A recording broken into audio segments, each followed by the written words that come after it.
what a difference a week makes. Something has been in the beans here, crashing through these guys. Don't know what that was, but yeah, the corn is doing pretty good. In just a week difference. When I left a week ago, or just over a week ago, the first little tassels were beginning to show, and now it's like, yep, done.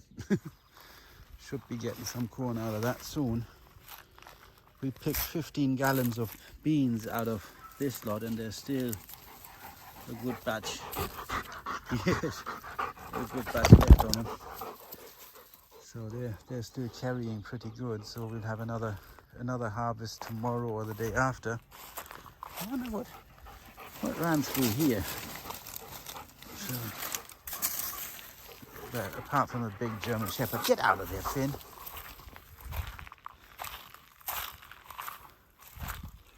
But yeah, they're carrying pretty good. I think we can get at least a 5-gallon bucket, if not 2, out of here tomorrow. They are full. Yeah, we get a couple of 5-gallon buckets out of here tomorrow, easy enough. They're carrying pretty good. But they need to come off. The corn is doing pretty good too. And then I've got another batch of beans behind the corn. But I think the watermelons, they are, no, they don't look that bad. There's some. There we go. There's beans along here in that row. And then there's some squashes and watermelon, and I don't know what else she planted there in that bit. But that's coming. So this is a different kind of corn than the ones up there. It's only 3 rows, and then this stuff, it grows a bit taller, and I don't know how that is going to do. But something was in here when it was still young. So the weeds are taking over now, but I can't cultivate it anymore. I'm done with that.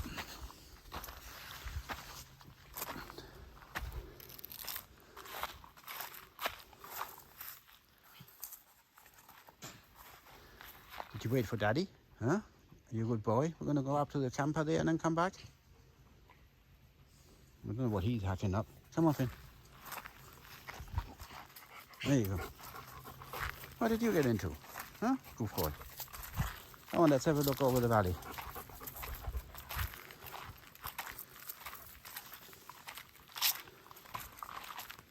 Yeah, the peas, I didn't spray them with anything. I just drove the tractor over it and turned it around in circles, crunching them up somewhat so that the peas would fall through, see themselves out again. So now that stuff is pretty crunchy, I think I can. The problem was that the disc, I was trying to disc them in, but it didn't work because they were still too fibery, so they were wrapping themselves around the disc blades, because the blades on the disc that I've got, they are not round, they are sort of sectioned, and they picked up the peas, the plants. So now it's pretty crispy, and I think I can try that again. If not, I just put the teeth on the bucket and I just rake them all back and put them down there in one spot, like a compost heap, and then put them back on in the fall.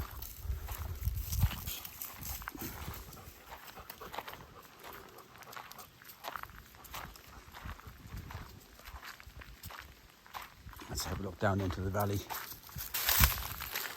Right, guys.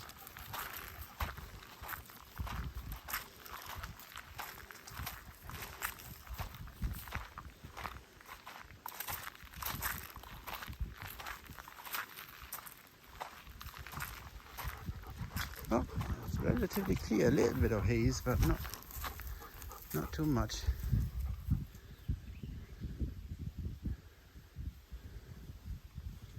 Now, what do you think, Finn? Everything looking good? Yeah? Shall we go home? I take that as a yes. Well, there you go. That's another little update. It's about 92 degrees at the moment. It's 7 o'clock in the evening, so pretty warm. Tomorrow I'll probably go down to the spring. I've got to get some water to fill our cistern up. And while I've got the tanks on the tractor, I might just take a couple of 100 gallons and pour that into this lot here, just to give it a bit of water, because there's no rain in the forecast until the beginning of next week, and that is pretty marginal. It's like 30-40% chance and stuff.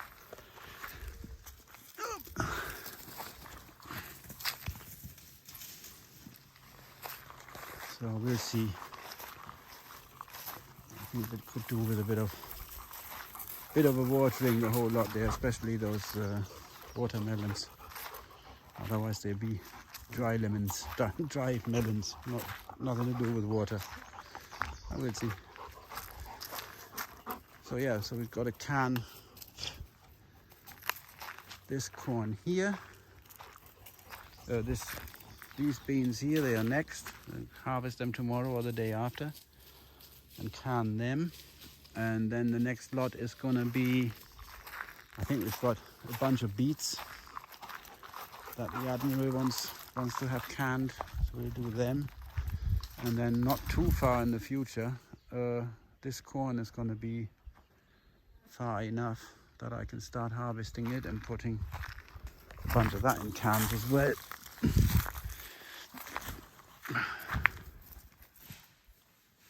Oops. I think I chucked that one into the raspberries. He's not going to have fun getting that back. Anyway, that's the homestead this week after 1 week of work away in South Carolina. See what comes of it here. Back to my gardens, doing the stuff I enjoy. Still got to chop a bunch of firewood, split it. All that oak that's down there. Yeah, that still needs splitting and stacked. I'll get to that next week. Then it cools off a little bit for a couple of days, then I'll knock that out quick. But we've been having this sort of mid-90s, and then it's not much fun doing firewood in that heat. So I tend to do my stuff in the mornings, and tomorrow the stuff in the morning is going to be harvesting those beans and getting water up to the cistern and maybe watering that garden down there. And then when it gets hotter, I crank up the turkey fryer burner thing with my canning pot on, and then we'll get another, I don't know, probably about 40-50 jars knocked out.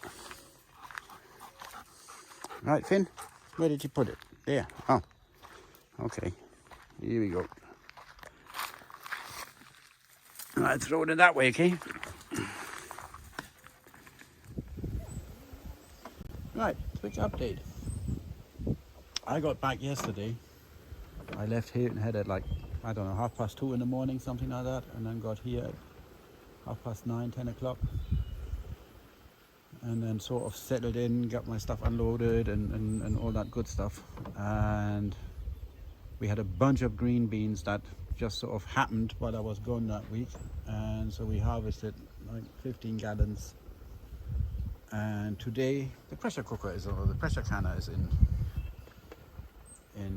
action. We've got about 70 jars, 76, something like that, to can. We've got the first batch sitting over there, second batch is waiting here, there's more waiting inside, there's some in the kitchen and some everywhere, and there's one batch right in there now. And a lot of other food is happening as well, like out of the garden. The zucchinis are coming, we've already harvested some squashes, and the peppers are beginning to show, and cucumbers, and yeah, there's lots of stuff happening. So the next few days, weeks, whatever, are going to be dedicated to preserving the stuff that we get out of the gardens.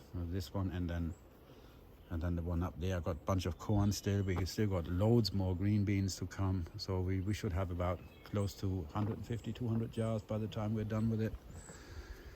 And probably about 50 odd jars of corn, if not more. And then whatever else we can get out of here and preserve, canning or freezing or whatever. Plan is not to have to go to the produce aisles of a grocery store after this harvest. For the most part, you know, there will be, if you want a salad or something, some lettuce in the middle of the winter, then yeah, you have to. Or strawberries out of season or whatever, if you really feel that way inclined. But we should have, there's a whole bunch of blackberries and wineberries that I still have to pick. They're coming up now slowly. And yeah, it's gonna be fun. It's gonna be lots of, I don't want to put all my chickens in one, or all my eggs in one basket by just freezing all that stuff. Yeah, I want to can quite a bit of our harvest and have it in jars. So, and I've got about 300 jars, so we can do stuff. Yeah, I probably can some venison during when deer season comes up, and see what else I can shove in jars and and pressure jar, pressure cook, whatever. So yeah, just a quick update, because I've got to get some water in a minute. Once this lot is done and it's on in the cooling off phase, I've got to go to the post office. I've got all sorts of stuff to do. When I'm settled in, then I'll do a proper video. This is just a sort of quick update of what the heck's going on here. The bluebirds, they've left the nest, and I've got in the tent where I parked the tractor, there's one cardboard box, and the wren has made a nest in it. And when I left, those little chicks, they were about the size of beans, and they are creating a heck of a racket in there, shouting at their mothers and things, wanting to be fed. And the parents are in and out of there, which is a hoot sign. I'm going to be really careful moving the tractor now, because I don't want to disturb them more than absolutely necessary. So I'll probably take the tractor out of there and then not put it back in, and just leave that tent alone until the little ones are on their way out of there. So last thing I need is to disturb them, so the parents don't come back to the nest, and then I end up having to rear four little wrens. That wouldn't be fun at all. I'd do it, and I've done it before, but I'm trying to get around that one. So anyway, you guys have a good one, and I'll have a chat with you or do a video at some point in the next couple of 3 days, whatever, when my feet have properly touched the ground and I don't have to just play catch up after being away for over a week. Yeah. So take care, be safe.